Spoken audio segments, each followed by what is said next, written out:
పోడు భూములు సాగు చేస్తున్న గిరిజనేతర పేదలందరికీ హక్కు పత్రాలు, రైతు బంధు, రుణమాఫీ ఇవ్వాలని, వలస ఆదివాసులకు ఎస్టీ సర్టిఫికెట్లు ఇవ్వాలని అఖిల భారత వ్యవసాయ కార్మిక సంఘం జాతీయ ప్రధాన కార్యదర్శి బి వెంకట్, తెలంగాణ రైతు సంఘం రాష్ట్ర ఉపాధ్యక్షులు కాసాని ఐలయ్యలు ప్రభుత్వాన్ని డిమాండ్ చేశారు. గురువారం నాడు తెలంగాణ వ్యవసాయ కార్మిక సంఘం, తెలంగాణ రైతు సంఘం, తెలంగాణ ఆదివాసీ గిరిజన సంఘాల ఆధ్వర్యంలో పోడు భూముల సాగుదారుల సమస్య పరిష్కారం కోరుతూ భారీ ర్యాలీ నిర్వహించి భద్రాద్రి కొత్తగూడెం జిల్లా కలెక్టర్ కార్యాలయాన్ని ముట్టడించారు. ఈ సందర్భంగా మత్స్య వెంకటేశ్వర్లు, ఎలమంచిలి వంశీ, నాగేశ్వరరావుల అధ్యక్షతన జరిగిన సభలో ఆయన మాట్లాడుతూ తెలంగాణ రాష్ట్ర ముఖ్యమంత్రి రైతులను పండుగ చేసుకోవాలని చెప్పారు. మరి పోడు సాగుదారులకు పండుగ లేదా వారేం పాపం చేశారని ప్రశ్నించారు. పోడు సాగుదారులకు రైతు బంధు, రుణమాఫీ ఇవ్వాలని డిమాండ్ చేశారు. ముఖ్యమంత్రి ఎన్నికల సందర్భంగా ఇచ్చిన హామీలను అమలు చేయాలని కోరారు. పోడు సాగుదారులపై ఫారెస్ట్ అధికారుల వేధింపులు ఆపే విధంగా ముఖ్యమంత్రి చర్యలు తీసుకోవాలని వారు డిమాండ్ చేశారు. వలస ఆదివాసులకు ఎస్టీ కులం సర్టిఫికెట్లు ఇవ్వాలని, హక్కు పత్రాలు ఇవ్వాలని డిమాండ్ చేశారు. పోడు సాగుదారులందరికీ విద్యుత్ సౌకర్యం కల్పించాలి. పోడు సాగుదారులందరికీ 3 ఫేజ్ విద్యుత్ సౌకర్యం. పోడు సాగుదారులందరికీ 3 ఫేజ్ విద్యుత్ సౌకర్యం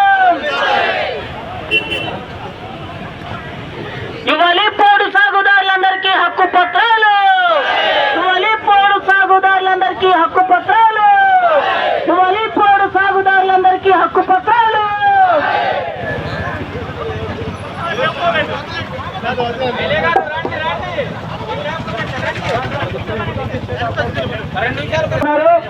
అందరూ వస్తున్నారు. ఈ ప్లేస్ సరిపోదు, అందుకని ఇటువైపు వచ్చి కూర్చోవాలి.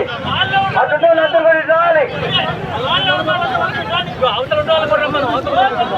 ఇటు మధ్యలో చేయాలి. అందరు బాధ్యత తీసుకోవాలి. 3 సంఘాల బాధ్యులు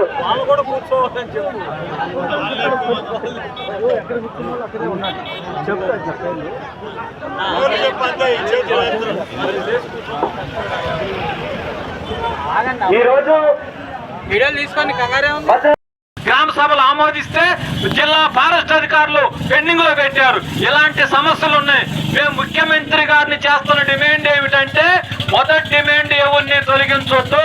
రెండో డిమాండ్ ఏమిటంటే, ఖచ్చితంగా సాగులో ఉన్న ప్రతి ఒక్కళ్ళకి 5 ఎకరాల వరకు భూమికి, ప్రతి కుటుంబానికి, ప్రతి తెల్ల కార్డు ఉన్నటువంటి వాళ్ళకి, ప్రతి పేదవాడికి 5 ఎకరాలకు తక్కువ కాకుండా పేదలకి, 10 ఎకరాలకు తక్కువ కాకుండా గిరిజనులకి సాగు భూములకి పట్టాలు ఇవ్వాలి అని మనం 3 సంఘాలు ప్రభుత్వం డిమాండ్ చేస్తా ఉన్నాయి. ఇది రెండో డిమాండ్.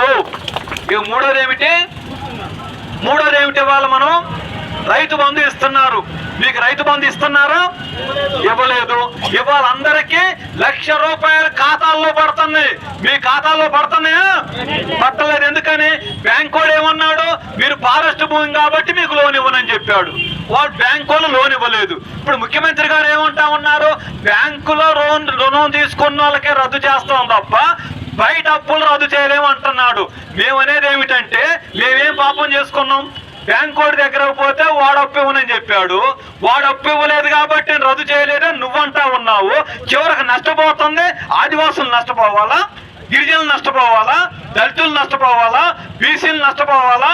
కాబట్టి మన డిమాండ్ ఏమిటనంటే, మేము రైతులు బ్యాంక్ వడ్డీ అయితే రూపాయి వడ్డీ, పావుల వడ్డీ, మేము ₹2 వడ్డీకి తెచ్చాం, ₹3 వడ్డీకి తెచ్చాం, ₹5 వడ్డీకి తెచ్చాం. కాబట్టి గ్రామ సభలు పెట్టి ఎవరైతే పోడు భూములు సాగు చేసుకుంటున్నారో, సాగు చేసుకునే ప్రతి కుటుంబానికి బ్యాంకుతో నిమిత్తం లేకుండా ₹1,00,000 సహాయం చేయాలని మనం ప్రభుత్వం డిమాండ్ చేస్తా ఉన్నాము.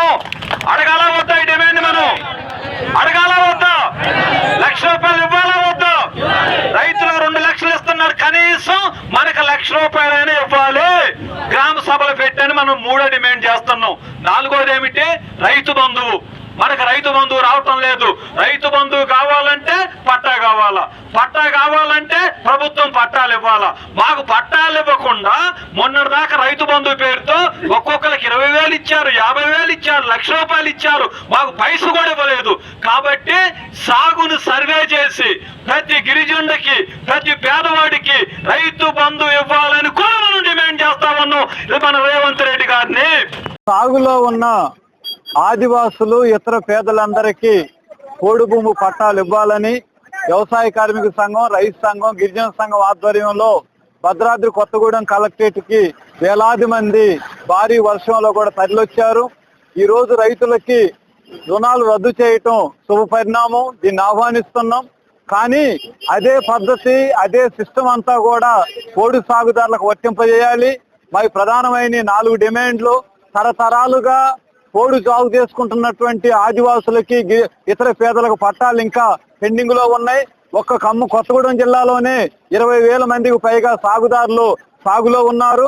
వారికి తక్షణం సాగు పట్టాలు ఇవ్వాలని మేము ప్రభుత్వాన్ని కోరుతా ఉన్నాం. అలాగే ఎప్పటి నుంచో వచ్చి ఇతర రాష్ట్రాల నుంచి, ప్రధానంగా ఛత్తీస్గఢ్ నుంచి వచ్చి 50 సంవత్సరాలుగా, 100 సంవత్సరాలుగా, 40 సంవత్సరాలుగా జీవిస్తా ఉన్నారు. అలాంటి వారికి కులం సర్టిఫికెట్ ఇవ్వట్లేదు. వాళ్ళ దేశ ద్రోహుల్లాగా పరిగణిస్తా ఉన్నారు. ఇది చాలా అన్యాయకరమైనది. ఎందుకనంటే వారిని గుత్తకోయలు అంటున్నారు, లేదా వలస ఆదివాసులు అంటున్నారు. నిజామాబాద్ జిల్లాలో కూడా బోధన ప్రాంతంలో, నిజామాబాద్ ప్రాంతంలో సెటిలర్ క్యాంపులు అంటారు. మండ వెంకటేశ్వరరావు గారు ఉండేదాన్ని ఒక సెటిలర్ క్యాంపులు అంటారు. పోచారం శ్రీనివాసరెడ్డి గారు ఉండేదాన్ని సెటిలర్ క్యాంపులు అంటారు. ఎందుకనంటే ఆంధ్ర ప్రాంతం నుంచి 70-80 సంవత్సరాల క్రితం వచ్చారు కాబట్టి ఆ పేరు అలా నిలబడిపోయింది. ఇక్కడ కూడా ఏమిటనంటే ఇతర ప్రాంతాల నుంచి వచ్చారు కాబట్టి ఆ పేరు ఉంది. ఆ పేరుతో ఇవాళ వాళ్ళకి పట్టాలు ఇవ్వకుండా చాలా దుర్మార్గం చేస్తా ఉన్నారు. నేను రేవంత్ రెడ్డి గారిని అడుగుతున్నాను, కాంగ్రెస్ మేనిఫెస్టోలో కానీ లేదా ఇండియా బ్లాక్ లో చెప్పింది ఏమిటి?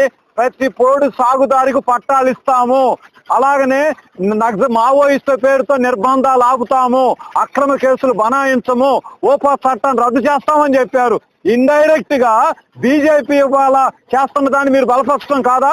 అందువల్ల తక్షణం మొత్తం భద్రాచలం ప్రాంతంలో, ఉమ్మడి ఖమ్మం జిల్లా ప్రాంతంలో, రాష్ట్రంలో ఎక్కడైనా ఓటు హక్కు కలిగి నివాసం ఉంటున్నటువంటి కోయలందరూ కూడా ఎస్టీ సర్టిఫికెట్ ఇవ్వాలని మేము డిమాండ్ చేస్తా ఉన్నాం. అలాగే ఇవాళ రైతు సహాయం అందుతా ఉంది. ఆ రైతు సహాయం ప్రతి పోడు భూమి సాగుదారుడికి గ్రామ సభలు పెట్టి గ్రామాల్లో అభిప్రాయాలు తీసుకొని పట్టాలు గనక లేట్ అవుతా ఉంటే తక్షణం 2 లక్షల రూపాయల లోన్ ఏదైతే ఉందో దాన్ని వారిని వర్తింపజేయాలని, అలాగే ఈ భూములు డెవలప్ చేసుకోవటానికి ఆర్థిక సాయం చేయాలి, రైతు బంధు ఇవ్వాలని మేము డిమాండ్ చేస్తా ఉన్నాం. కాబట్టి రాజ్యాంగం 5వ షెడ్యూల్ 6వ షెడ్యూల్లో గిరిజన హక్కులన్నీ ఉన్నాయి. బీజేపీ వాళ్ళ రాజ్యాంగానికి వ్యతిరేకంగా, గిరిజనులకు వ్యతిరేకంగా ఈ భూములన్నిటిని కూడా అదానీలకి, అంబానీలకి ఇవ్వటానికి గ్రీన్వే రోడ్లు పేరు పెట్టి మైనింగ్ అంతా దారాదత్తం చేయడానికి ప్రయత్నం చేస్తా ఉంది. దీన్ని కేంద్రం ఇండియా బ్లాక్ అడ్డుకోవాలా? రేవంత్ రెడ్డి గారు తక్షణం జోక్యం చేసుకొని కేసులు ఎత్తేసి అందరికీ పట్టాలు ఇచ్చి వీరికి కూడా రైతు సాయం చేయాలని మా 3 సంఘాలు ప్రభుత్వాన్ని డిమాండ్ చేస్తా ఉన్నాయి. వేలాది మంది గిరిజనులు తరలివచ్చారు, వారికి అభినందనలు. ఇప్పటికైనా ప్రభుత్వం ఒకవైపున రైతులకు పండగలాగా, గిరిజనులకు నిరాశలాగా ఉంచొద్దు. అందరికీ పండగ జరపండి. గిరిజనులకు కూడా 18వ తారీఖు పండగ రోజు ఏదైతే రైతుకు సహాయం ఉందో ఆ పండగని గిరిజన భూములకి, పోడు భూములకు కూడా అందజేయాలని మేము